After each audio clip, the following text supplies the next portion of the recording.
Coming up, we've got to talk about the Black Panther's persistence.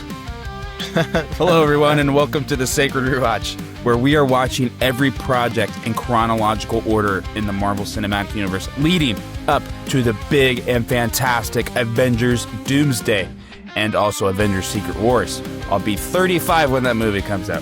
Each week, we revisit the stories, characters, and connections that shape the timeline. If you've enjoyed the journey, make sure to subscribe and drop us a 5-star rating on whatever podcast platform you are listening to. Today, I am joined by Wyatt. Are you really going to be 35 when that movie comes out? No. I'll probably look 35. Okay. I'll be 26. Oh. But today, I am very excited about this episode because it's kind of a double dip for us. We've got, it's our typical rewatch episode where we're going in our order, but we also, due to how things are shaking up, we had to insert Eyes of Wakanda right before Black Panther, because technically speaking, if we were doing everything to an absolute T, we would have to restart our Sacred Rewatch. I was down for it, but Ethan didn't want to. Technically speaking, we were supposed to watch Eyes of Wakanda as our very first project, and that is not a mix-up. That is true. And Disney Plus, if you go all the way to the beginning of the Marvel Cinematic Universe timeline, Eyes of Wakanda is supposed to be the first. So we weren't going to start over. We're too deep in now. You cannot make me watch the Iron Fist Season 1 again. Not happening. So we're going to be talking about Eyes of Wakanda, and then we're going to be talking about Black Panther. So I've took some great notes for Eyes of Wakanda. I know Wyatt did as well. Typically, we do a big score reveal. We used to hold up paper plates with it written on. We've gone away from that now. We used to have 8 people on this podcast, and now it's just me and Wyatt. So a lot of things are changing, so please bear with us if you've been watching with us this whole time.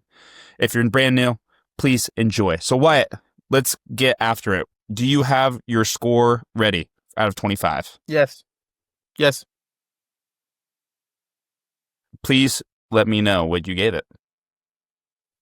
I gave Eyes of Wakanda an 11. An 11? Okay. Yeah. I gave it, sorry, I'm trying to do some quick math here. Oh, okay, so we're on the same level. I gave 11 and a half. I feel like a lot of this is one of the shows where I kind of feel like our scoring system didn't really help to give the show much benefit. Just because I feel like the show was better than an 11 out of 25. But just, I don't know, the way our scoring works, none of them really fit in well with Eyes of Wakanda. Mm-hmm. And this is a perfect opportunity for me to go back and explain again what our scoring system looks like. So it is out of 25 points, but it is broken down in a rubric of 5 points per category. First category being story, the next category being characters. The following topic or category is going to be sound and score, which is a very important topic to me. Rewatchability and iconic. How iconic is this project to not only the MCU, but to society? That's very important. So that is an explanation of our scoring system. A total of 25 points, 5 points per category.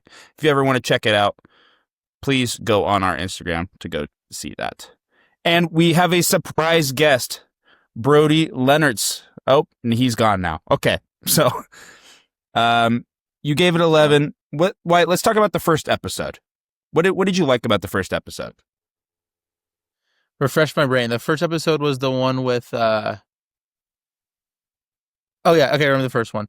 Is when they send her off into her field for her first mission. Yeah, it was like cool. The lion. Mm-hmm. I thought it was interesting. I think it was a cool way of setting up kind of the idea that they're going after these artifacts, these war dogs, as they're revealed to be called later. I thought it was an interesting way of kind of showing that. I thought it did a fine job. Yeah, I mean, it's interesting for us to see, especially episode 1, because this is the farthest back in Wakandan history that we see. So we've never really seen vibranium in this context. We've always seen vibranium as the most technological advancement that we can even, think about, right? So we go back hundreds of years. Was this the 1300s? I can't remember. I believe so. Relatively close to that. It was like, think about the 1300s. So from the 1300s perspective, yes, very technologically advanced, the Wakandans. But to us, this is still a very primitive form of technology and fighting. So it's kind of interesting to like see that balance of, vibranium is this very advanced technology for the time, but also we're in the 1300s. But I do have to say, I kind of wrote several notes for each episode. I said for the first one, very solid episode. I wish I could have learned more about Wakandan history before like the 1300s. I really would have loved to see an episode around the meteor strike and how like Yeah. their first contact with vibranium. I feel like that would have been a perfect episode. But I do have to say, I did really like how they weaved in a story about slavery and its impact on Wakandans. I thought that was very clever.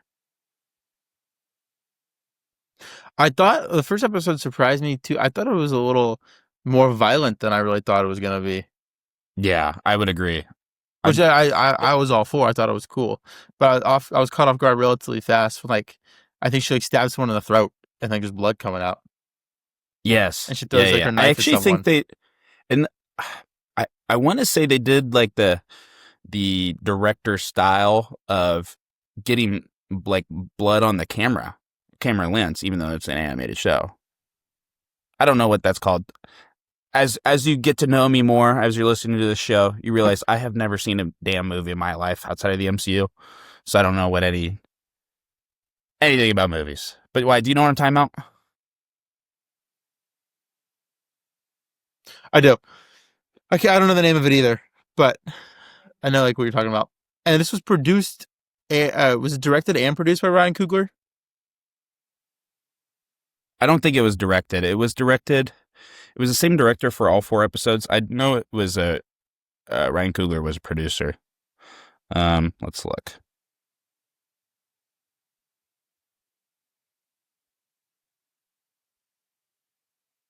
Oh, that's my bad. I put Wakanda Forever. That is not what we're talking about.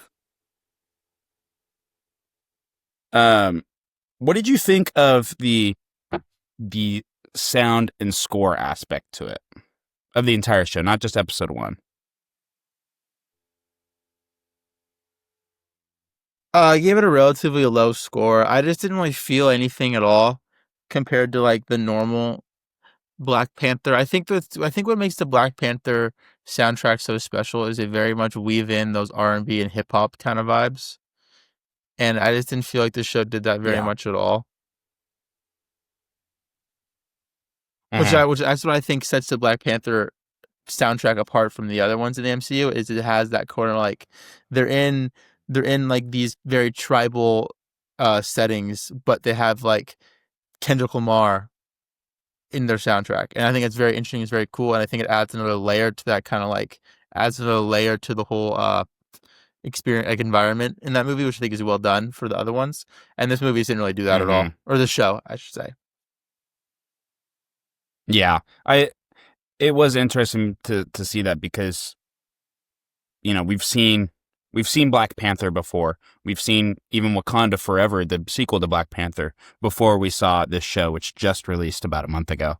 So it's interesting for them to do a slightly different take on it.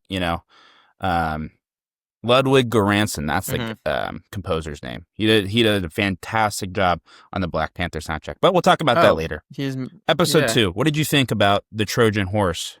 He does. I liked episode 2 a lot. Mandalorian. I thought episode 2 was very cool, but it's also Mm-hmm. I also just like that. Yeah, yeah. I just like that kind of like I like the idea of them being in the Trojan Greco War a lot more than Mm-hmm. just running around tracking a guy who stole artifacts. Like I thought that was a very cool setting for the show. I thought it was awesome. I really liked episode 2 Mm-hmm. by far. I think episode 2 is probably my favorite one. That's And that dude interesting. looked like That's interesting. LeBron, It's so that not was my kind of fire. favorite. Say it again. And that dude looked like LeBron, so that was pretty cool. Oh no, I episode 2 was cool.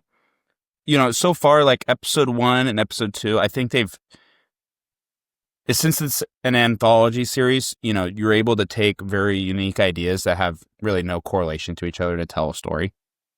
So from that perspective, I love this show, right? You're able to do very, very interesting things. You're able to do the Trojan War. You're able to talk about slavery all in the same series, right? Back-to-back episodes. So for that, very cool. But to me, I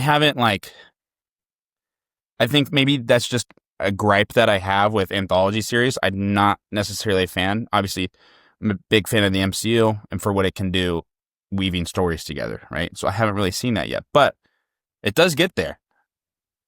And we'll talk about that soon. So Trojan horse idea, cool. I kind of see what they're doing. And Achilles, they took out his Achilles I was tendons. saying, and Achilles being in the story was interesting. It was very cool. Mm-hmm.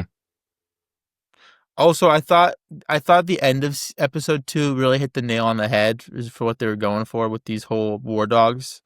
Where I Yeah. can't remember word for what he said, but he's talking. He's like, I've spent more time of my life outside of Wakanda than in Wakanda. He's Mm-hmm. like, I work everything I do and all I worked for on the outside was go home and to work for my home. But now that I'm here, I feel like a complete stranger. Like I've never felt less at home than when I'm here in Wakanda, which I think is a very interesting, very well done message that they're kind of showing for these war dogs. That it's really Mm-hmm. you spend all your time working and all this lying and hiding and sneaking around for a place that you really actually don't feel much connection with at all. Yeah, and it's interesting to see it from their perspective because in the future we won't really see it from their perspective. So Yeah. I thought that was interesting. Episode 3, we finally got a comic accurate Iron Fist. Yes. How are we feeling about episode 3? I thought this was going to be your favorite episode, to be honest. No, I don't know. I've never been a fan of any show, movie, or TV, whatever episode where it's just like people running around their own base. I just find it a little, Mm-hmm. I feel like the setting's a little boring for what I feel like it would much be cooler if the Iron Fist showed up while the person was actually stealing the artifact and they fought, in Shang-Lao or in that kind of town around it, because I feel like it adds more to the Iron Fist kind of environment.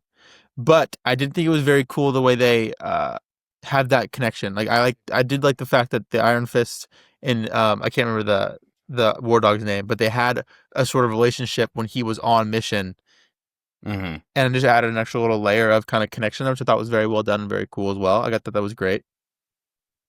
Yeah. But the actual Iron Fisting was cool. It's pretty cool. Oh We darn we have to stop using the phrase iron fisting. it! This is also a good opportunity to go plug our other episodes. We actually just did finish Iron Fist. About 2 weeks ago? 3 weeks ago? I think so.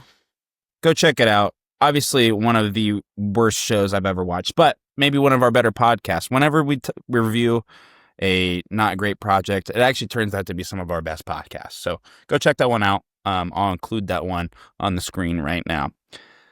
For episode 3, I do like seeing the early renditions of the Wakandan tech, like the glider. I thought that was super cool. Yeah, I was But going to mention that. what I've really started to realize, though, I like the stories, and I've been trying to figure out, as I was watching this, why do I not feel emotionally involved? Because I love the stories. I am just not a fan of the animation style. Really? It's it's it's we haven't seen an animation style like this in the MCU. Um, I don't know what about it is. I couldn't get behind it. Do you like this one more, or sorry, do you like the What If style animation better compared to this? Yeah, I but think the What If animation style is kind of, I feel like it's cool because I can't really name anything that really looks similar to it. yeah. Do you know? I there is an animate the Eyes of Wakanda animation style is very similar to Hold on, I'll look it up. Uh, um,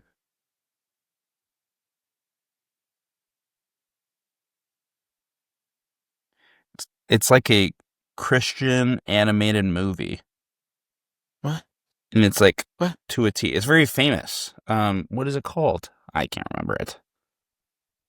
But yeah, but there is one other animation style that is on the very bottom of the list, even below Eyes of Wakanda. Clone Wars. No. I hate And the Clone Wars. I haven't watched this show yet, but I saw a trailer and we're going to have to watch it at some point, and I'm going to have to grind my teeth the whole time.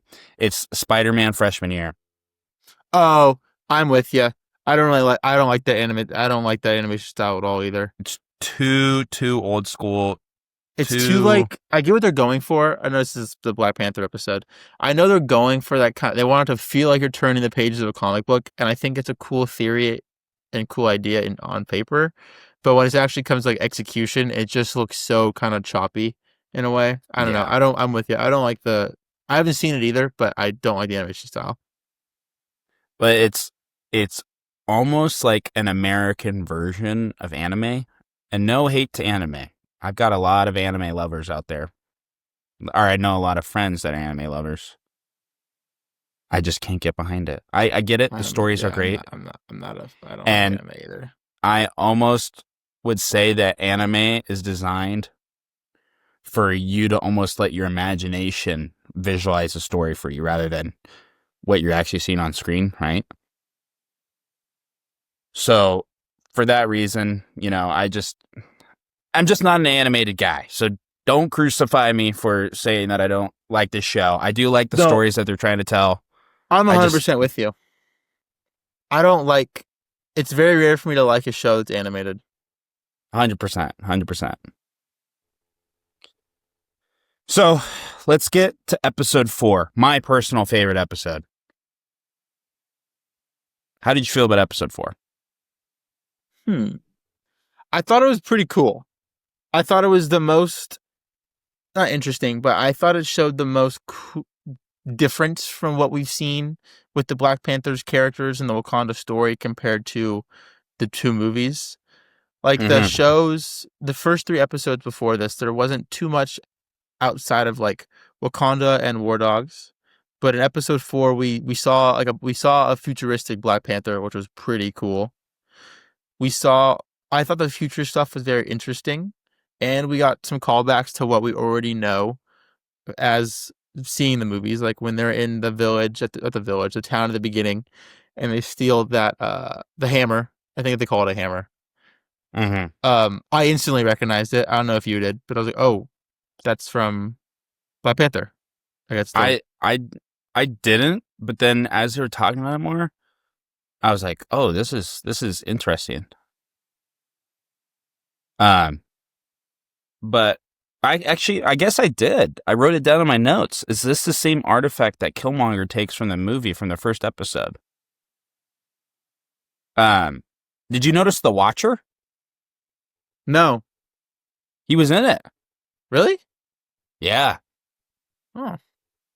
But I love the idea of not only tying all these episodes together, but actually foreshadowing for the future. Like, I did not expect this to tie into Black Panther at all.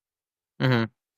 Did you? No, I did not. I didn't expect it to tie in at all. I think it's a very interesting way that they're like the whole episode are taking artifacts, and then the last Black Panther shows up and is like, this one needs to be in this spot at this time so the timeline can correct itself. Mm-hmm. No, this was an excellent episode. And so, I wish almost that we got like 2 or 3 more episodes, I don't know. I just felt like this was a little short. I agree. I was watching it and then I looked and it was like 4 episodes. I don't know, episode 3, cool. I went on the 4th one and like it showed that it was the last one. I was like, oh, this is kind of unlike Marvel to only have 4 episodes in your 30-minute series. Yeah, I just think 4 episodes for 30-minute episodes is like, that's just odd. You know? But also, I'm pretty confident that if there was 8 or 9, we'd be sitting here saying the exact opposite. We'd be saying there's just that we don't need this many episodes, this many filler, because there really wasn't any filler episodes. I mean, you could argue No. the whole show is filler. But episode 1, we get the vibe, we understand what they're doing, we know who the War Dogs are. Episode 2, we kind of see um, the outside for the War Dogs, and then what it's like when they come back, how they feel no connection at all. And then at episode 3, we kind of see what happens when they do have relationships outside of their mission, like when they have friends, and when the toll kind of takes on them. Mm-hmm. And then episode 4 comes in and really does tie it all together, nice and quick, nice little show. So I'm kind of happy it's only 4 instead of the 8 or the 9 episodes it might have been. But it also would have been cooler to see cooler time periods, because I would have liked a little more not real world events, because the Trojan War is probably fake, but real historical things we know about. I want to see the Wakandans, them being there the whole time, more than just the one chance we get. Yeah. And yeah, I can't remember what the 4th episode was, but that's like the first 5 minutes of it. Mm-hmm. I've got a question for you. Yeah. If this show was centered around the Dora Milaje, would you think you would have liked it more?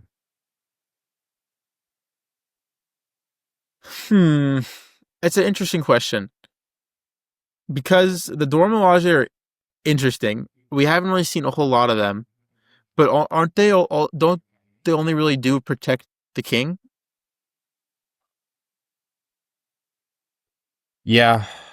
So originally, this is a premeditated question. I'm not saying this out of nowhere. This show originally was supposed to be about the history of the Dora Milaje. Okay, I would have been fine with that too. But what they should have done is I don't know if this is a spoiler or whatever. You're not gonna yell at me. In Falcon and Winter Soldier, the Dora Milaje show up to take. What are they there for in Falcon and Winter Soldier? Oh well, they're there. We're not going to talk about it anything after that. They're there. But aren't they there to obtain some vibranium thing? No, I remember why they're there. Never mind. We're not going to talk about it. Yeah. Okay. It has to do with the character, right? Yes. Okay. Never mind then. Never mind. So I was going to say, then make the Dora Milaje the one to go out there and get the artifacts. But no, I think it would have been cool to see an expansion of the Dora Milaje story, just because really we don't know anything outside of they're like the king's personal. So originally, from my understanding, the show was supposed to be about the history of the Dora Milaje, and then the last episode, you were finally going to get looped into like modern day MCU, and it was going to be an episode centered around Okoye. And then they kind of like drifted away from it. I think they changed directors. And I don't think it, I mean, you could say this with about a bunch of MCU projects, nearly every one. It wasn't what it originally was supposed to be, I don't think there's been a single MCU project that hasn't been changed 15 times after they announce it. Probably Iron Man. One. Iron Man was probably the only one. Yep. It got a little muddy at the end of episode 4 for me, so clarify something for me. What they were trying to do is the future people, they were trying to let the artifact be where it was so that Killmonger could do his thing, so that at the end of that, T'Challa would say, no, Wakanda needs to be more involved in the outside world. Because in the future timeline, none of that happened. The aliens came, they refused to get involved, the whole world died, and now they're going to die because they didn't stop it sooner. Yeah, because, and that, okay. And we can talk, I can answer that once we take our break, once we talk about Black Panther, because I think it is important to talk about. But would you rewatch this? Maybe not immediately, but in the future? No. You wouldn't? If I'm gonna rewatch a Marvel, if I'm gonna rewatch a Marvel short episode animation project, I just do What If over this. Mm-hmm. I think that's fair. I'd probably do the same thing. All right. And well, we are going to go to break. I think the show was pretty good. Yeah. All right. Well, we are going to go to break, and we'll be back to talk about Black Panther. This episode is sponsored by Effortless Expeditions, a Disney-centered travel agency, here to help you plan your next Disney vacation. Contact them today for a free, no-obligation quote. Wherever the destination is, they make the experience truly effortless. And while we're on the topic of making things effortless, this episode of the Sacred Rewatch is also brought to you by Bronson Made, a digital marketing and branding agency that helps businesses grow and stand out. With the idea of our canvas, your story, Bronson Made makes the creative process simple, collaborative, and effective. Find out more at bronsonmade.com or follow them on Instagram or LinkedIn at Bronson Made.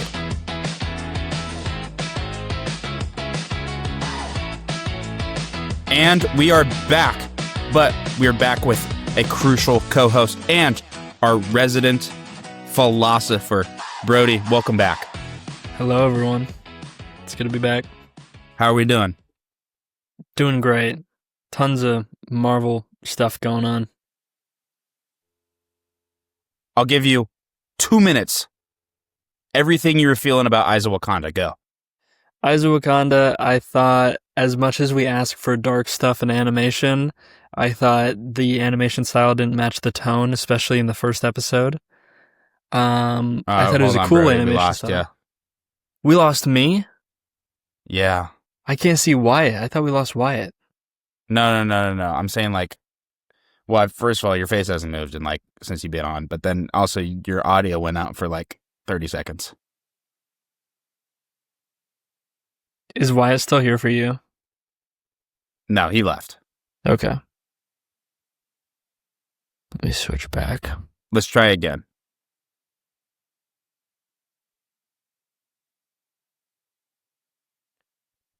All right, Brody, give me your 2-minute thought on Eyes of Wakanda. Am I back? Yes. Okay. I switched it to a different Wi-Fi. Okay. All right. Go. Give your 2-minute thought. Okay. Eyes of Wakanda. We always ask for dark stuff in animation. I know I'm one of those people. I'm like, animation can handle that. We're getting that with some of the zombie stuff we're seeing in the trailers. But Eyes of Wakanda, I thought some of the subjects did not match the style of the animation style, especially in the first episode, where I just couldn't really connect with what was going on. I don't know. I thought there was some cool stuff in there, but it kind of felt the same as What If, where it's it's cool animation stuff, but does it matter at all?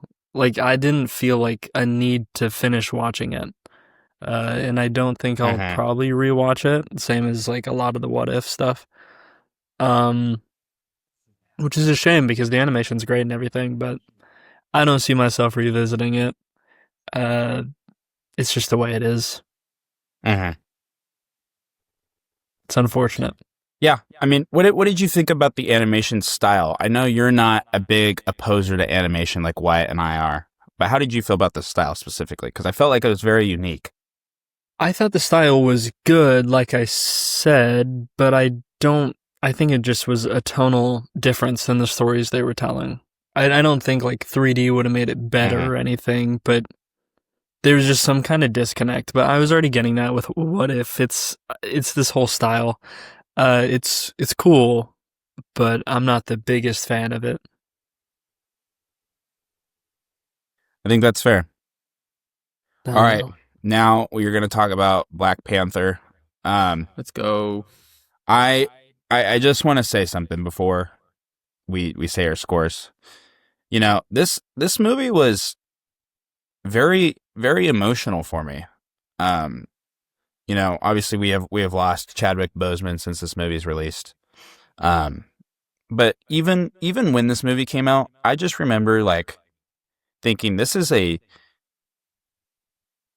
culturally heavy movie, and not in terms of the jokes that they tell. We had the "What are those" jokes from the shoes, which that really threw me back there. Dude, that was man. But I haven't heard that in just years. In terms of what it did for society. I mean, I can't remember a movie that has changed society in a way that a comic book movie ever has. Yeah. This movie got nominated for Academy Award. That's crazy. And like I will rewatch this movie every time. And I told you guys to take really good notes, and I couldn't even live up to my own rule. I had such a hard time taking notes because I literally did not want to take my eyes off the screen. There is not one slow spot of this movie, and we can talk about the final battle. And to be honest, it gets a lot of hate, but seeing Chadwick Boseman, I mean, I teared up a little bit, to be honest. It is a very emotional movie, not just for what happens in the movie, but what you know about the context of real life. So I just wanted to put that out there because I think there are going to be some emotional parts that we talk about in terms of Chadwick Boseman and the story that they're telling. But I just wanted to put that out there. Black Panther. I know you gave this a very high score, but give your thoughts. Well, first, I was going to say, this movie, it won in 2019 Academy Awards. It won Best Original Score. It won Best Costume Design. It won Best Production Design. And it was the first comic book movie to be nominated for Best Picture. Wow. That's crazy. And one other thing I want to talk about. This is like Ryan Coogler's. You guys could tell me if I'm wrong. This is like one of the first massive Ryan Coogler movies. As far as I'm concerned, yes, I think it was like his first major motion picture. Yeah, I don't think anything's as I do want to shout out Ryan Coogler is a former Big Sky football alum, just like myself. Just want to shout out there. Don't really care for Sac State, but I got to put that out there. You went to Sac State? Yeah. Oh, that's so cool. I gave this movie a 23. I think that's fair. I gave it a 22. Brody, what about you? 21. All in the 20s. To be honest, if somebody gave it a 25, I would not hate on them. I would understand. I wanted to, but I felt weird. Would you feel weird because you would have to put it in like top 3 MCU movies for you? Yeah, but like I don't know, going over our scoring, it hits our scoring perfectly. Yeah. Yeah. I mean, this sucks because I don't have any notes right now, and it's been about a week since I've watched it, but just so good. If you guys have specific notes, please go ahead, and I'll be able to bounce off of it. But I just could not take my eyes off the screen to put notes down in my phone app. I think this was just a time when we were getting like really solid scripts. Like you can say what you want about the movies that were coming out at this time, if you liked them or didn't like them, but each script like felt like complete, had a unique beginning, end, whatever. We'll get into that more with like our next episode. But I mean, from the start of this movie, it has like the Thor kind of Odin explanation of like the history, and then you get like the cool like street level introduction to the characters that like we're gonna know throughout the movie. Yeah. So I just really love the introduction of this movie. I remember like that opening scene like a lot because that's when you first get like the lip tattoo. I don't know if that was in Civil War, but it's when you first start like getting hints of that stuff before you're fully in Wakanda. So that opening scene is just awesome. And this movie piggybacks so well off of what Civil War did, which is Civil War introduced T'Challa as the Black Panther, King of Wakanda, without needing to take time from the actual Black Panther movie to do that, while still getting that excitement built up and that curiosity even further fueled. So that when this movie came out, I remember being like, you're just so curious on how this, like, you just want to know so much about Wakanda. You've seen this character who's already very well done in the probably 15, 20 minutes, 30 minutes of screen time he gets in Civil War. He's great in it. And now when this movie comes around, you're like, oh, I just want to know so much more about this place, about this character, about their future tech. I think the story and the characters in this movie are both a 5 out of 5. Phenomenal. Yeah, I gave the story a 4. So did I. I think I didn't want to give it a perfect score because I don't know. It didn't feel like it was all the way there, and maybe it is because of the final battle, I think at the end, Killmonger, I understand his disdain for Wakanda, for the Black Panther, for the title of king. So I think maybe that's why I gave it a 4. I gave characters a 4.5. I think it was almost every character is perfect. That's what I gave. That's exactly what I gave. And That's the cast is insane. The cast is so good. You have, I forgot the cast Forrest is Whitaker so was in this good. movie. You have Daniel Kaluuya. Yeah, True. Forrest Whitaker's in it. Winston Duke's in it. I Daniel forgot all these Kaluuya's people were in in it. this. You have all these characters who are amazing actors and they're playing the smallest roles, but every time they're on screen, it's so well done. Mm-hmm. And what's her name? In my opinion, Lupita Nyong'o. Yeah, she's fantastic.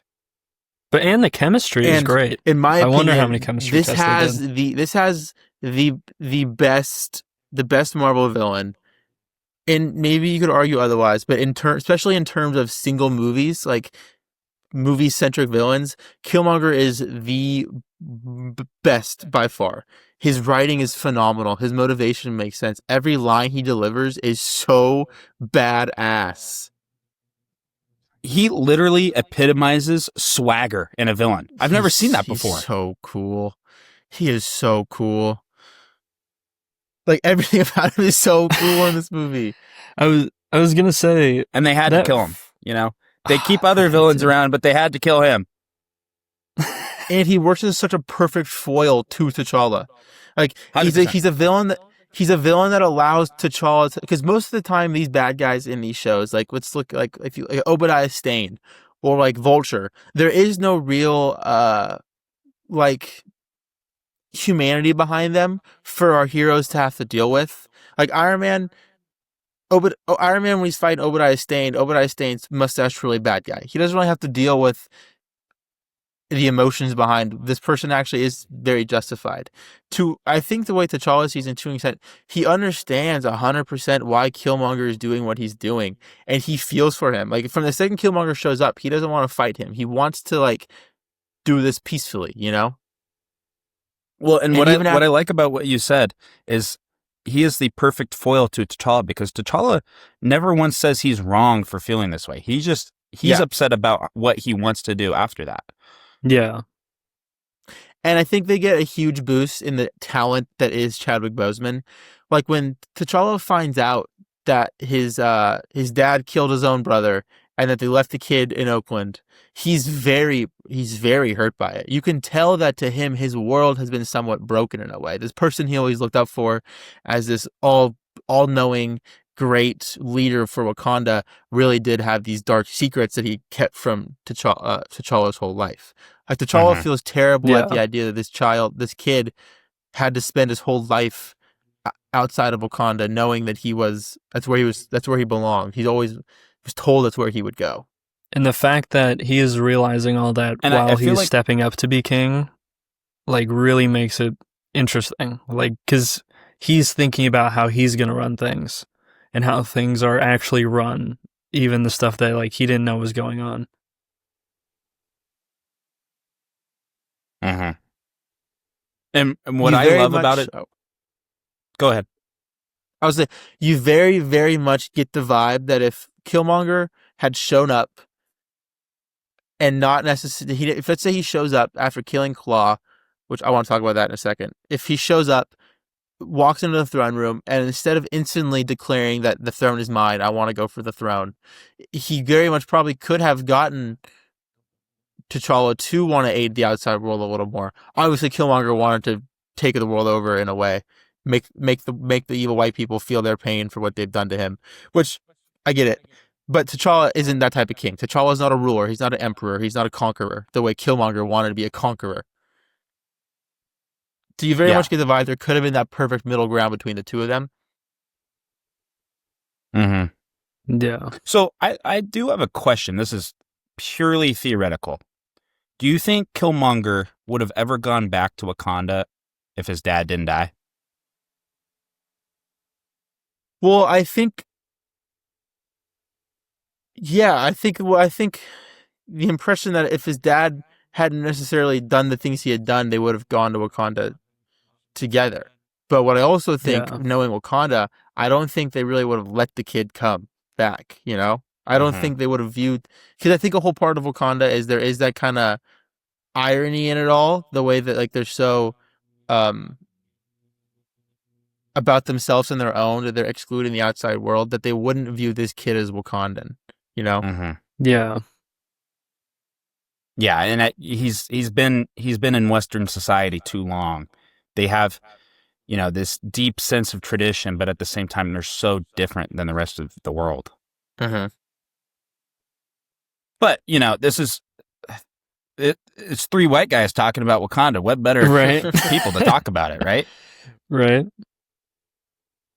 I don't know. The soundtrack to this movie is amazing. Going back into this and don't even get me started on the soundtrack. Ludwig. Ludwig's amazing, dude.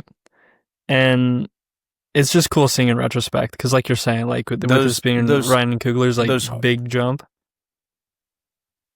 and then like this was like Ludwig's like first huge movie. Because I think this is before all his Nolan things. I think this is before. What's that Nolan movie where everything's backwards? Tenet? I think this is before Ludwig did Tenet. I think it was before that. But now we've seen him do Oppenheimer, the Mandalorian music.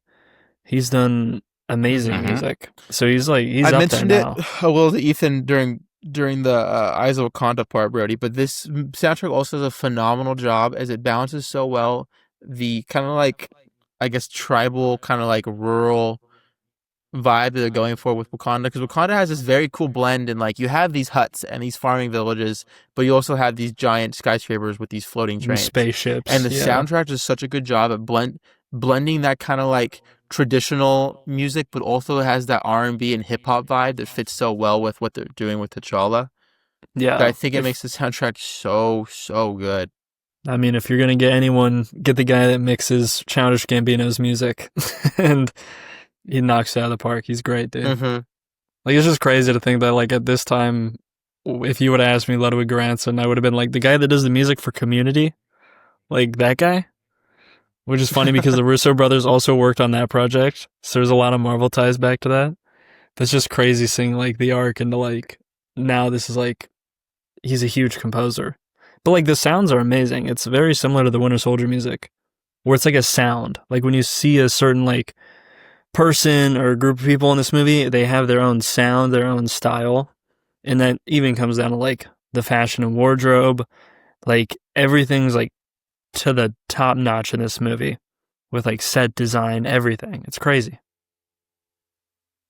Whatever that instrument is, I would almost describe it as a bamboo built xylophone. You know what I'm talking about? Which part? They're like dun-dun-dun. That little riff. Oh yeah. Oh, I'll play it right now. We're not going to get copyright struck for it. I'll try to find it. The one thing I wish this movie capitalized a little bit more on is they do such a good job, especially in that first waterfall fight, of showing how much the whole not country of Wakanda, is it a country? I don't know what it's considered. Oh, it is considered a country. The whole country of Wakanda very much loves T'Challa. Like there's when he's fighting M'Baku on the waterfall, they're all chanting his name. They all want T'Challa to be king. They all see him as a great king, a great leader. He's very much earned that spot in his society as the king. And then when Killmonger takes over the throne, which first of all, Killmonger's waterfall fight is so awesome. The way he's talking about all the people I've killed, and it's all here just so I can kill you. And he's like, is this your king? And he's just beating the hell out of him. Oh, it's so well done. Good, dude. But and it hurts. Then when he wins the throne, I wish they did a little bit more of showing how, like, because a lot of the people end up flipping. Like, I can't remember his name, but Daniel Kaluuya's character is fully on Killmonger's side. Like, he's fighting T'Challa. And like the people who kind of rebelled. And it would have been much cooler if they did a little more, I guess, time or a little more in-depthness into the fact that these people now have to weigh up the decision: am I serving the throne or am I serving what's right? And there's a little bit with the Dora Milaje when they're talking to Killmonger, and he has the coolest suit I've ever seen in my life. Yeah. Where his suit, and it's cool that we've seen that suit before. They do a great job, because a lot of times they kind of do these whole not MacGuffin, that's not the right word, but a lot of times these villains just get these suits out of nowhere. Like, oh, how did Killmonger get a Black Panther suit? But we see it at the start with Shuri, when Shuri made the 3 suits. We see Killmonger at the very, very beginning, so we know it's there. We understand right away how he got it. Yeah.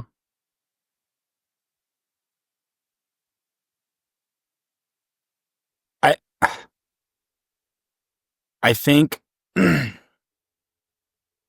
what is so good, because even from the Dora Milaje's perspective, you know, I understand where they're coming from. They have their role is to defend the king's throne, and even though they And it's disagree not like with, who's on the throne, they still have to do their duty. And I even this came out in what, 2017.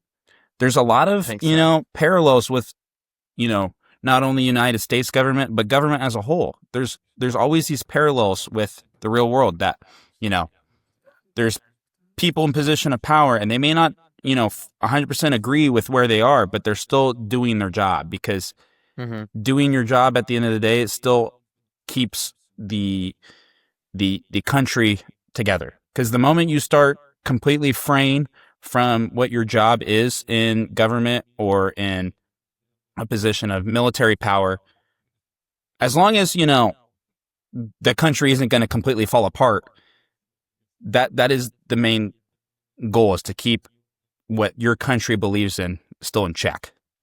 So I think that is cool. I think the story does a good job, as it's written so that when Eric Killmonger shows up, he's able to get the throne in what's considered like the traditional way. Like, he shows up, he is of royal blood, he challenges the king to the battle that they do for the throne, and he beats him and wins. He is of the lineage for the throne, and he earns in the correct way, that there isn't that argument that, oh, they wouldn't follow him because he just kind of came in and stole the king. According to Wakandan law, as the best my white ass can interpret it, he rightfully was the king of Wakanda for that little time he had. Like, he earned the throne the right way. Yeah, he was maybe going to use the throne for some more evil powers than Wakanda is supposed to do, but he did have it. There was no argument there that he shouldn't have been king for beating T'Challa. And that's why that first fight is just... Sorry. But I was just going to say, like, the first fight is so good because of that. Like, you get the total feeling that, like, the rug is pulled out from underneath his feet. Like, for every reason, everyone likes T'Challa. Like, you totally think that he's going to be the next guy in line. Makes sense. And story-wise, like, something has to happen. But, like, everything makes sense logistically to where you truly feel like he has lost just in the worst way possible. Because it wasn't in some wrong way, like you're saying. You know what I mean? And it's the fact that, like you're saying, they set up everyone likes him, is cheering for him. So it's devastating to watch. And I think that's when you really start rooting for his character. You like him in the beginning, of course, because he's an amazing actor. And the tone in the Killmonger fight is so much darker compared to the first fight. In the first fight with M'Baku, there's happy music going. It's the middle of the day, the sun is bright in the sky. Yeah, he's fighting, but the music is different. The vibes are different. Everyone's kind of like chanting his name. When the Killmonger fight comes, it's almost evening. It's dark outside, the sun's setting. There's this sort of grim gloominess upon everyone. Everyone's quiet. His mom and sister are sitting there watching, very, very scared. And then when he loses, she tells her sister to run and like hide. But you can tell that the whole community of Wakanda is kind of afraid of what's going to happen right there.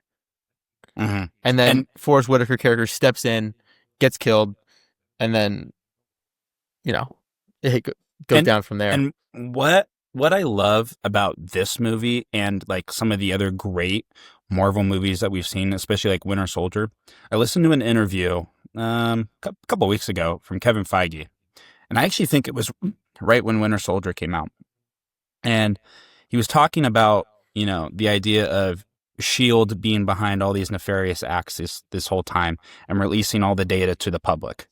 And that came out, the movie released, I want to say like a week after the whole Edward Snowden NSA stuff happened. And everybody's like, well, people were asking Kevin Feige, how did you predict that?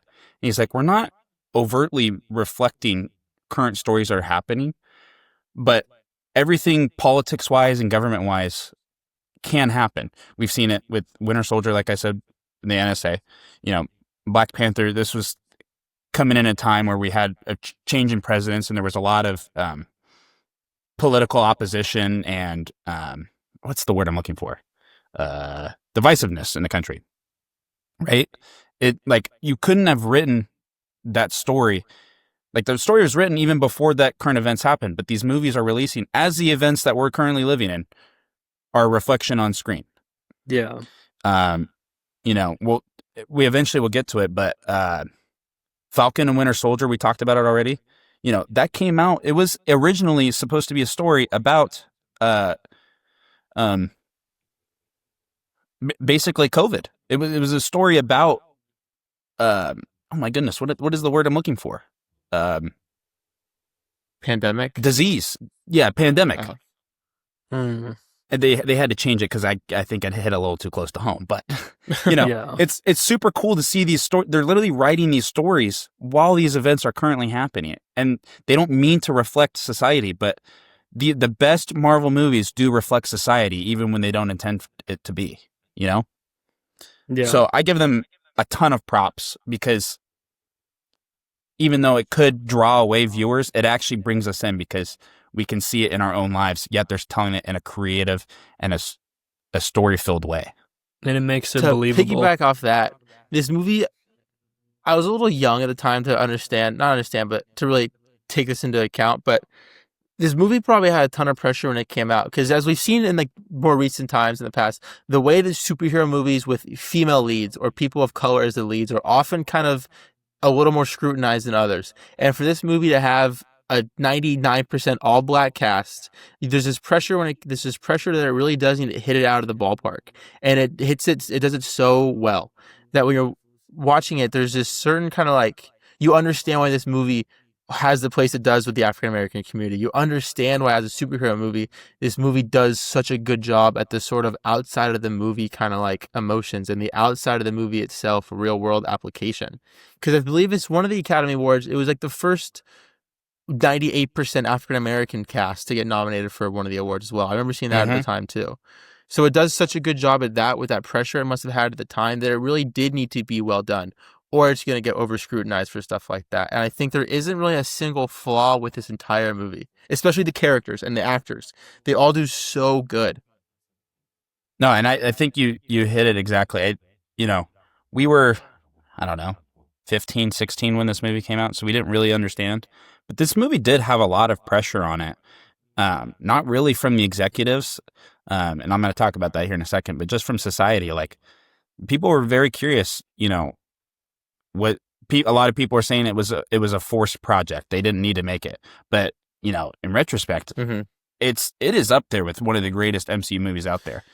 And but you then don't from have, the executive, you don't have a lot of, you don't have many black Marvel heroes who you can have as your kind of like, what's the word I'm looking for? For these young 13-year-old African American or black Marvel fans, they need a character to connect to. You don't have many of those. If you were to mess up the Black Panther story, you don't really have anyone to reach back in the bucket and go for. So you really do need this character to be what he ended up being. Well, and from the Marvel perspective, right? In the 90s, you had, I guess, early 2000s, Blade come out, right? Blade was a big trailblazer to that. But then you look at it and say, well, how was it a trailblazer when it was, 20 years from when that movie came out? And, it was pretty greatly received. There's some issues with the story, but from a character's perspective, everybody loves Blade. And then, time passes, and then Marvel kind of reverts to this, African Americans can't be the lead of a movie because you have Sam Wilson, who's a great character, but they kind of refuse to put him in the lead. So then they go out on a limb, and I say go out on a limb because of Ike Perlmutter, like Wyatt was saying, very against African American being a lead, very against women being a lead. And you have these two movies that come out and do $1 billion. And not because, everybody was curious about the movie. They saw it the first time and they didn't go back. People are going back watching this movie 3, 4, 5, 6, 7 times in a row. I think I watched this movie 3 times, and I wasn't even involved in the Marvel Cinematic Universe at the time. And I think what this movie does well, and obviously a part of me doesn't understand it. But from what I've gathered from when this movie came out, it does very much encapsulate Black culture very well. Like the Black community views this movie as a movie that does a great job at not just being a Black guy acting like a white guy in the movie. It very much leans into those communal undertones, those things that the community resonates with and understands with. And you have a character like Killmonger, whose his whole arc is built on this idea of oppression and wanting to break that kind of like cultural oppression, and he does it so well. There's not once anyone watched this movie like, you know what, I think Killmonger's kind of misguided here. Like, I don't really think he's fair for thinking that.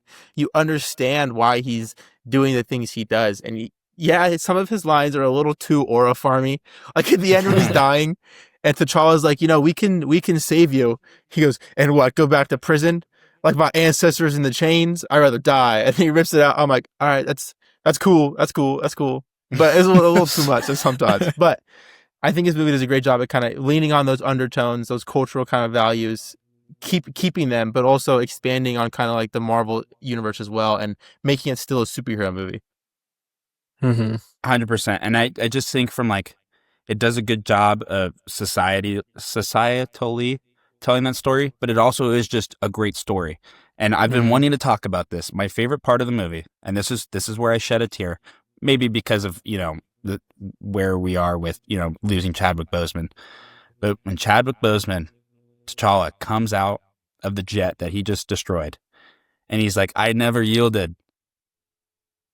I am not dead. Like, as you can see, well done. I am not dead. It's so good. Oh my goodness. And the music's so good. Like, it is just such, dude. I will say another part of the movie that I like a lot. I like when.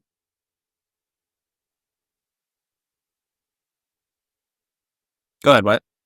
Okay, when after he's fallen in the ice, not the ice, but he's in like the snow, and they give him the heart-shaped herb to get his powers back and all that. That when he's talking to his father in the astral plane, I think that is such a great moment for the terms of character of T'Challa and why. And it's like it's not a coming of age. I mean, it kind of is a coming of age moment for him in terms of being the king, because he gets down and he kneels to his father, and his father's like, you don't kneel to me. You are the king.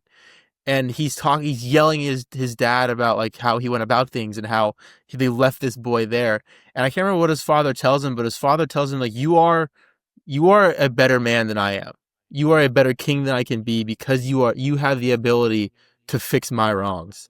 And it's something like that. It's such a huge moment for the character of T'Challa that going forward, when he very much stands as somewhat, he's very much in terms of morality and as a human on the same level as Captain America. Like Captain America and T'Challa are very much 1A and 1B of this sort of like the moral era, who is always going to do the right thing, always going to make the sacrifice play. And I think that's a great moment. It's only like 5 minutes in the movie. I think it's a very good moment for the character of T'Challa. That kind of interaction with his dad, that kind of like reassurance that you are the king of Wakanda, and you're going to be a better king than me. He's so much of a nicer dad than Odin. To see. Odin seems so much worse compared to this. It's awful. Odin's like, you are not the king. You're evil. Go to New Mexico, you loser. After that astral, is not astral plane, is it? No. I don't know. I think something like that. I can't remember exactly what they call it. But after that scene, when he's not only telling his dad that he's wrong, but he's telling all the ancestors that they're wrong. He goes saying, you're all wrong, for how we've treated Wakanda and how we're trying to present ourselves. I would love to see, because even though I do agree with T'Challa, I would love to see where T'Chaka is coming from. Like a special presentation on King T'Chaka, on maybe some specific event that made him think the way that he does. I think that would be excellent. And it'd serve great purpose for this movie, but also, Civil War. It would be very interesting to see that. I think it's so cool. And this is like such a small touch, but in the astral plane that they're all panthers. Like they're in the tree as panthers, and then they come down into humans. So that was just cool. I just think that part's really cool. Like, that's such a great idea. Like, how do directors think of that stuff like that? Like, it's such a small, minute detail. Like, oh, that's so badass. That's so cool. Yeah. It's Ryan Coogler, man. The But smart cookie. Him and I Jordan will Peele got to say collab on something. That'd be amazing. that'd be sick. A Jordan Peele MCU movie. But like, Dude, it'd be so good. Unironically, though, he's too talented of a director for the MCU. I know it's probably hey, bad to we say. need a little bit of that right now. His style would not, I don't think, go well with the MCU. But it'd be awesome. Right. We do. I will say Jordan Peele Blade. Oh my god, why is he not directing Blade? So sick. But this Because movie Blade's never getting made. is just Never it's getting actually coming made. out tomorrow and yesterday and the day before. But I think And 10 years, 30 years, 100 years, never. right. But this movie is just awesome because it just feels like essential to the MCU overall. Like this stuff has been set up since Captain America got his shield. You know what I mean? Like that's how long this has been put into motion. Mm-hmm. So when you watch this, it feels not shoehorned in. Like this feels essential. We've had Wakanda brought up before, but mainly it's the fact that we've had vibranium in this for so long. There's a reason for why we haven't seen Wakanda. There's a reason with the Sokovia Accords and the death of T'Challa's father that all this is happening now. It's just an amazing setup. This goes back to Civil War. I don't understand how Civil War was made. I don't understand how they knew the direction these characters were going to go in so well and how they pre-planned this. Because the arcs from that movie to this movie for him, for Peter, for everybody is just so well planned out. Or presumably planned out. If it's not, it plays so well that you would think it is. But just everything writing-wise is telling you this story had to happen now for this reason. This is why you haven't seen this before. Well, and to speak on that, you know, the entirety of the MCU, obviously we're watching this in chronological order, so there are some, you know, inserts that we've had that didn't follow exactly with the phases. But it does feel that, you know, up to Civil War, they were just kind of like playing their cards, what was going to be the most successful, right? Just seeing what works, right? Like even going back to the second MCU movie that ever came out, The Incredible Hulk. They knew Hulk was an incredibly popular character in the comics. They thought it should work. On paper, it should work. It didn't, right? You keep going. You play off of a successful Captain America movie. You play 2 movies off of the super successful Iron Man movie. And then they finally do an Avengers movie. They keep going. And then they get to Civil War. And they realize that this is a big turning point for the MCU. So they double down and they realize, all right, we need to have a plan now. We've been teasing a lot of stuff. We've been teasing a lot of stuff about Thanos, a lot of stuff about Wakanda. You know, this feud that's been building up between Captain America and Iron Man. And they realize, you know, from this point, we need to have a 10-year plan. Yeah. And I feel like once you watch Civil War, you realize, you know, is about to get really real. Yeah. And then you know, everything after that seems like it is just a masterpiece at work. Just this movie, and it all ties in together. It just ties in so well. In December, we're gonna watch the culmination of this all, and it's gonna, you know, when we watch these future Avenger movies, it doesn't just hit home because the story of those singular movies is so good, but there's been so much emotional buildup and so much story buildup to that point that it just hits extra hard. So for that, I applaud them. And it's something and that, the fall off of that post Endgame is so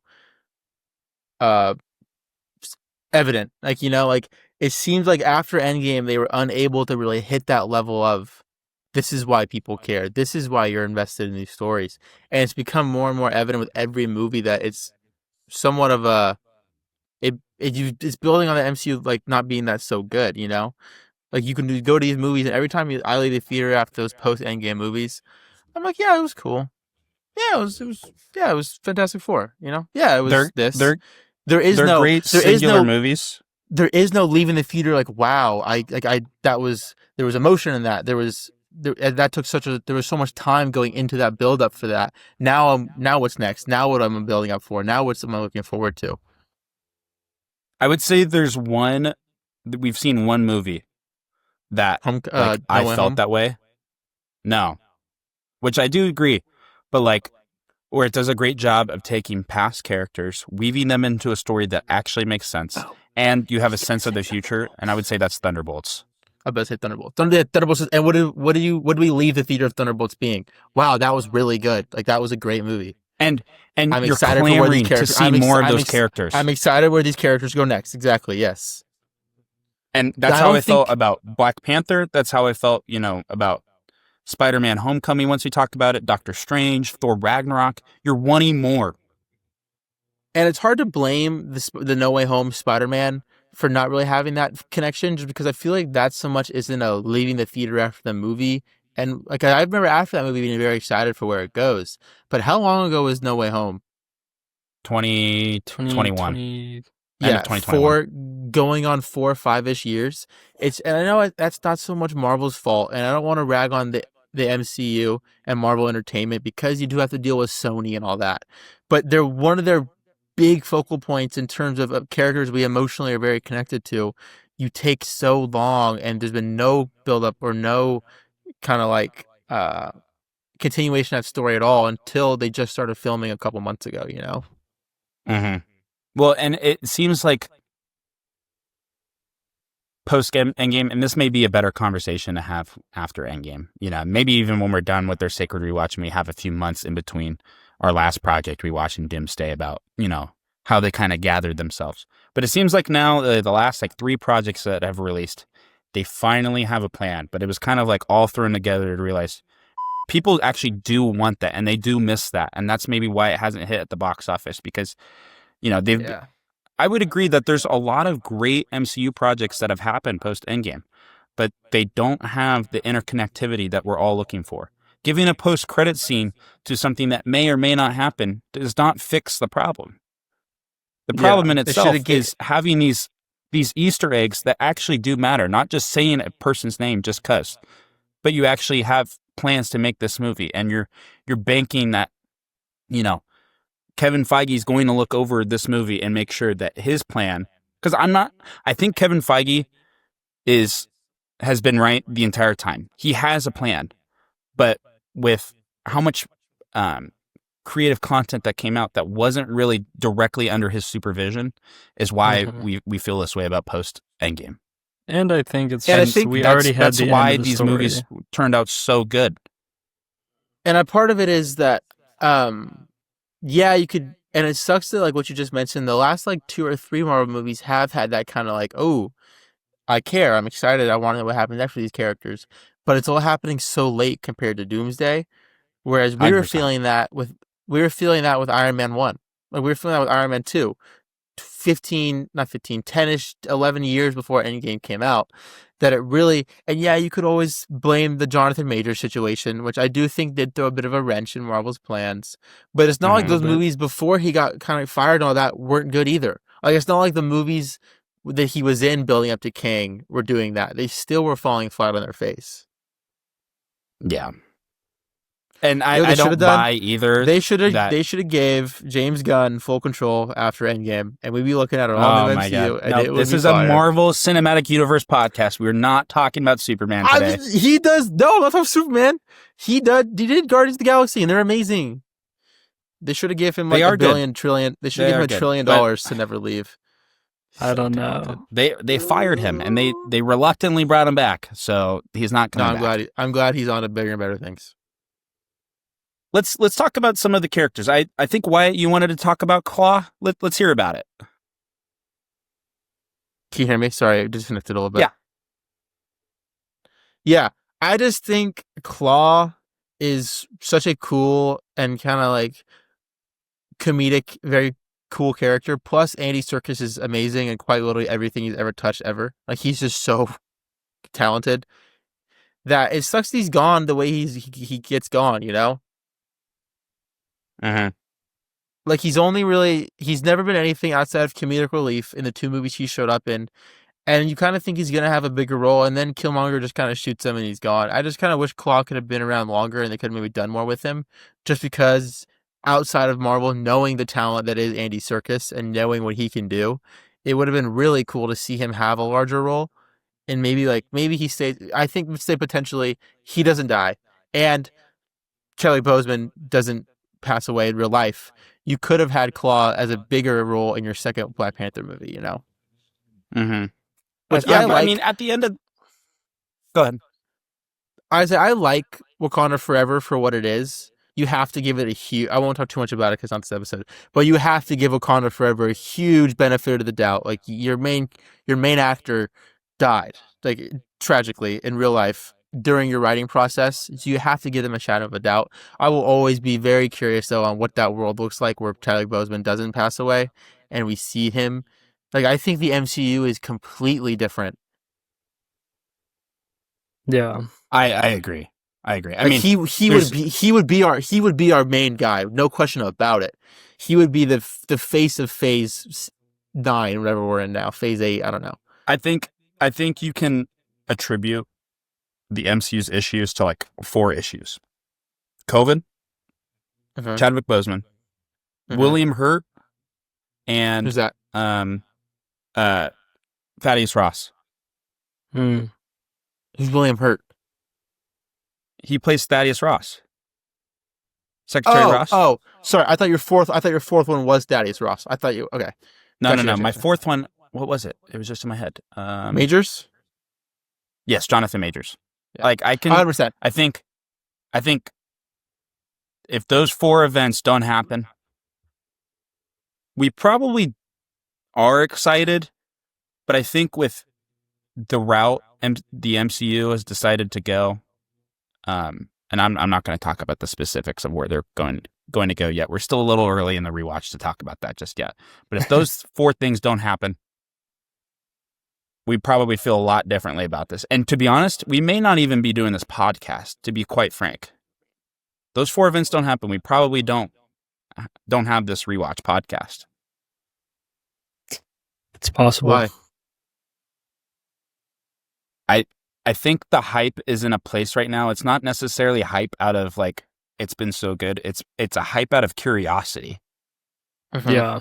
Exactly. I agree. I'm not excited for Doomsday because I'm like, oh, I got to see what happens with the Fantastic Four. I want to see. I mean, I do, but the only thing that's really my drive for seeing Doomsday is I'm curious how they're gonna make it work, and I think I've talked about a little bit on this podcast that I'm really not a fan at all of the RDJ for Doctor Doom thing, just because I don't think it's going to be necessarily written well. I'm sure a part of me is convinced the only reason they're doing it is for people like me, who the only thing I'm excited for Doomsday is how are they going to tie in Robert Downey Jr. being Doctor Doom, you know, which I thought it was before. I don't like PR stunts. I don't like doing something to build up hype for the movie rather than doing something that makes the movie good, you know? So I'm curious. That's the only thing I care about for Doomsday is how is this going to work? You know, I'm curious. What are they going to do? And how are all these people going to come together?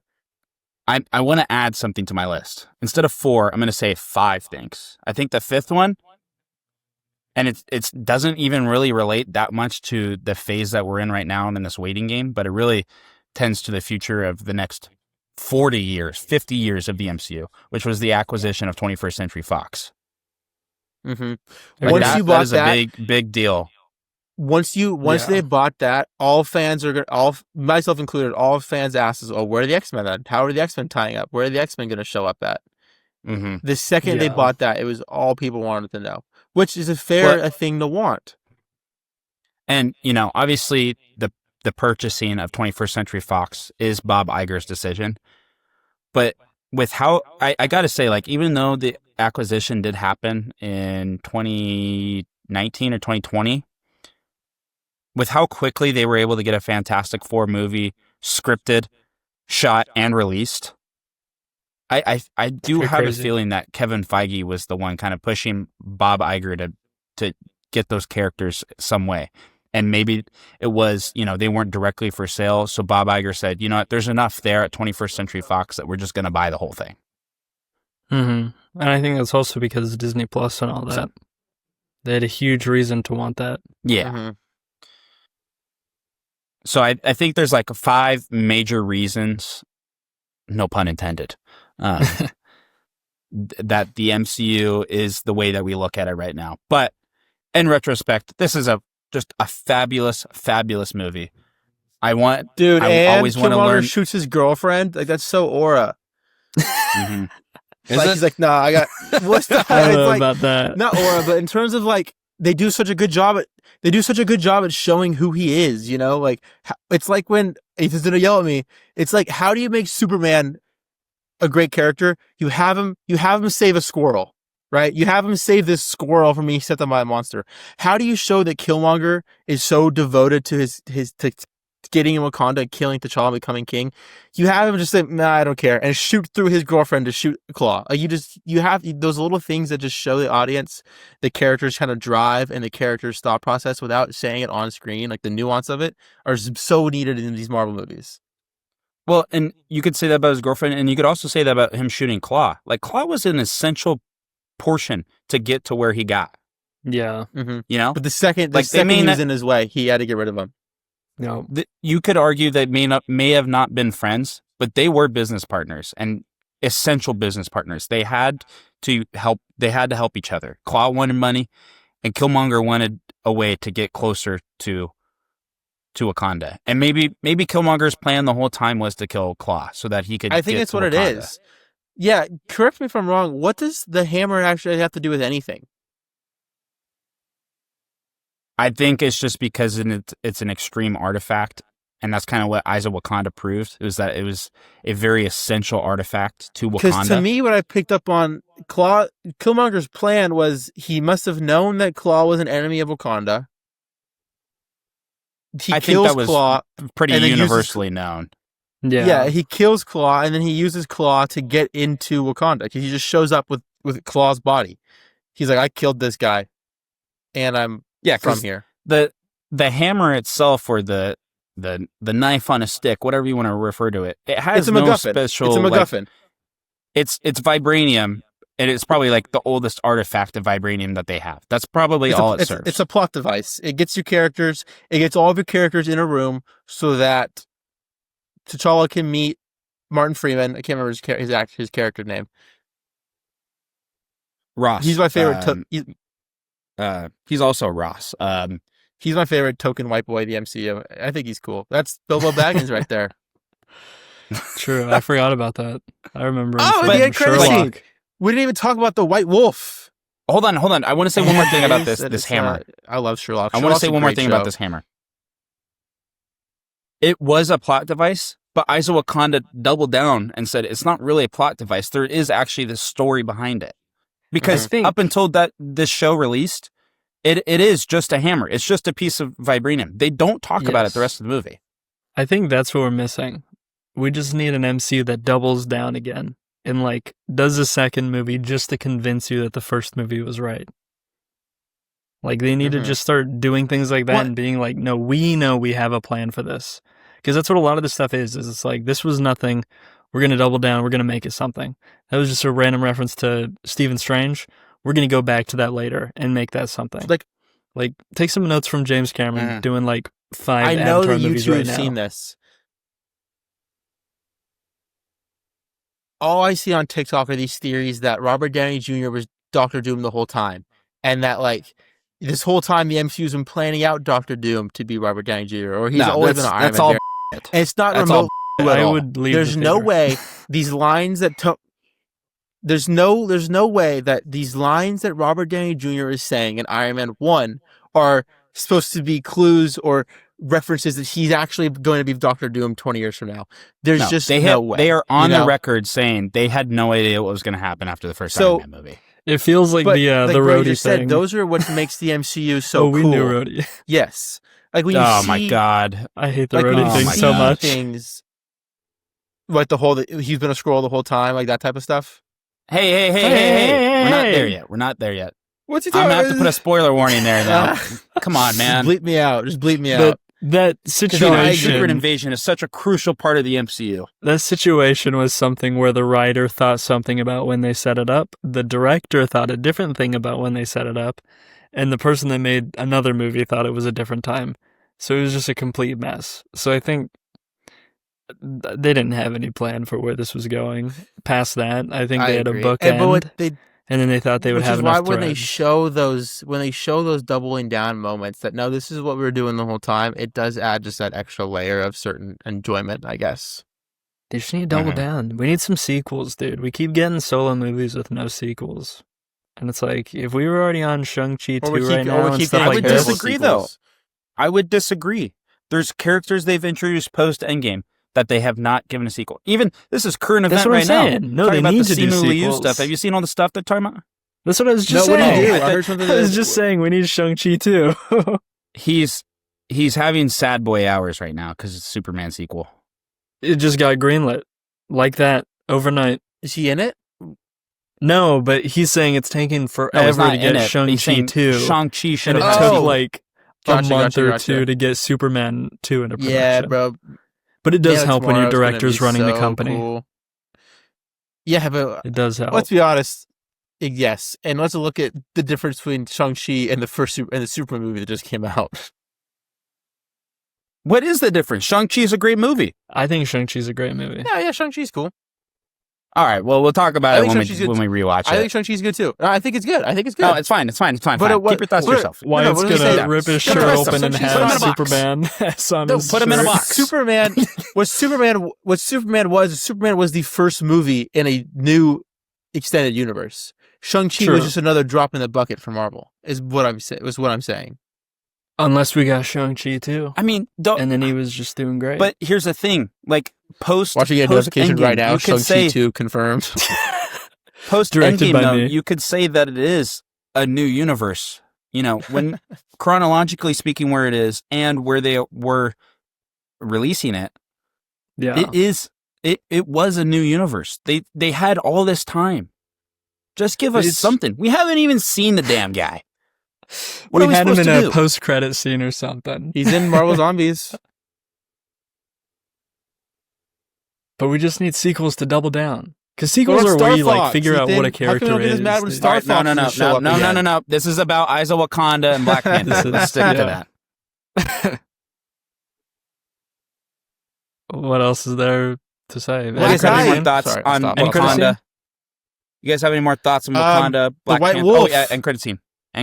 White Wolf. How are we feeling? I love the White Wolf. Yeah, he's awesome. I love Bucky Barnes, man.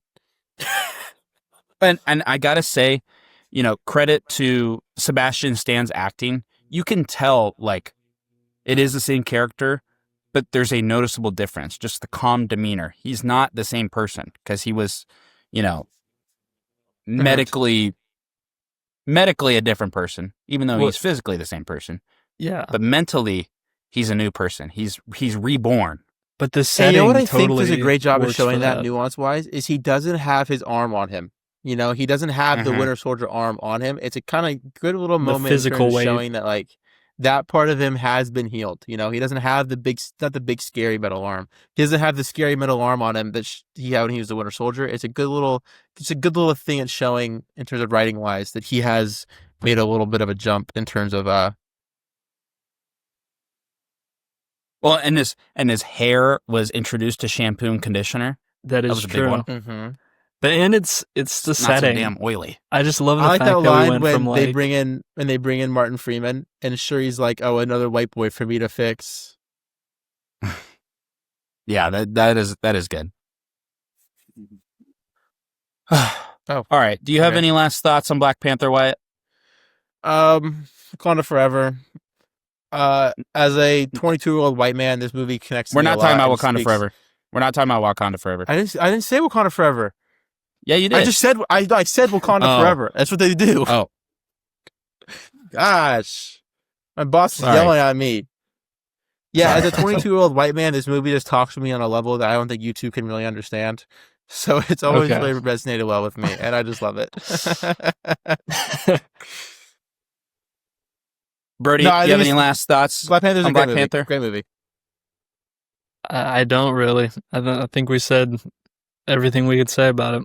It's a fun movie. It's not like my go-to movie, but it's fun.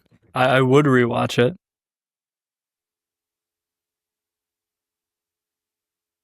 I've rewatched this movie a fair amount. Anything you guys said. Really? But also, the movies I've noticed, this is what I've noticed. The movies I've seen a lot and rewatched are the ones that would be on Netflix a lot before Disney Plus existed. That's what I'm like dude, Infinity War, too, always man. on Netflix. Black Panther, oh, always on Netflix. Guardians 2, always on Netflix. Guardians I would watch 2. those movies a ton. Because before Disney Plus was a thing, you'd be like, wow, you were kind of limited on your rewatchability of the Marvel movies just because you had to hope that they would hit some streaming platform. And it would always be Netflix, and it would always be like a couple at a time. Like, it was very hard to rewatch Thor: The Dark World. It was hard to rewatch Thor. Actually, no, Ragnarok, Netflix movie. That was on Netflix all the time. That is true. So, but Black Panther was always on Netflix, and so was Infinity War, and which is why I've seen those movies a lot. Mm-hmm. Good call. Yeah, I think this just goes back to what we're saying. Societally, this movie just hits on so many different levels. Huge impact. Yeah. And that's going to do it for this episode of the Sacred Rewatch. We hope you enjoyed diving back into the timeline with us. New recap episodes are coming out every week leading up to Avengers Doomsday. Forgot to talk about what we're talking about next. We're going to be talking about Spider-Man Homecoming and Doctor Strange. Wherever you are in the multiverse, thanks for making the Sacred Rewatch part of your journey. For all time, always. See you guys. See you guys.